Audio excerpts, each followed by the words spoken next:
Nahulog ang 5 drug personalities sa inilunsad na drug buy-bust operation ng pinagsamang mga operatiba sa Block 29 Lot 9 Buston Homes Phase 2 Barangay Indangan, Davao City, Mayo 18 nitong taong kasalukuyan.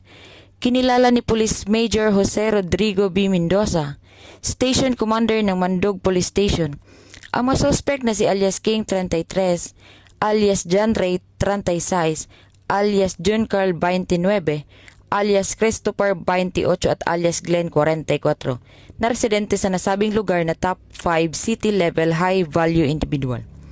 Ayon pa kay Police Major Mendoza, naaresto ang mga suspect ng mga tauhan ng Mandog Police Station, Technical Support Company Regional Mobile Force Battalion 11 at Philippine Drug Enforcement Unit.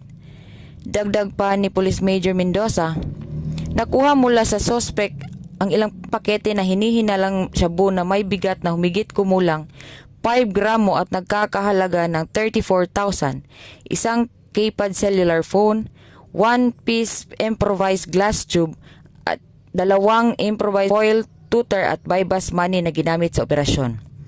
Ang suspect ay maharap sa kasong paglabag sa RA 9165 o Comprehensive Dangerous Drugs Act of 2002. Samantala, ang laban kontra kriminalidad ay patuloy na pinapaigting ng Police Regional Office 11 sa pamumuno ni Regional Director Police Brigadier General Alegre L. Martinez, alinsunod sa kampanya ng Bagong Pilipinas na panatilihin ang kapayapaan at kayusan tungo sa pagsulong ng bansa. Dito sa Police Regional Office 11, ako ang inyong PNN correspondent, Patrolwoman Reyna Rose Disipulo, alagad ng batas, tagataguyod ng Balitang Pulis.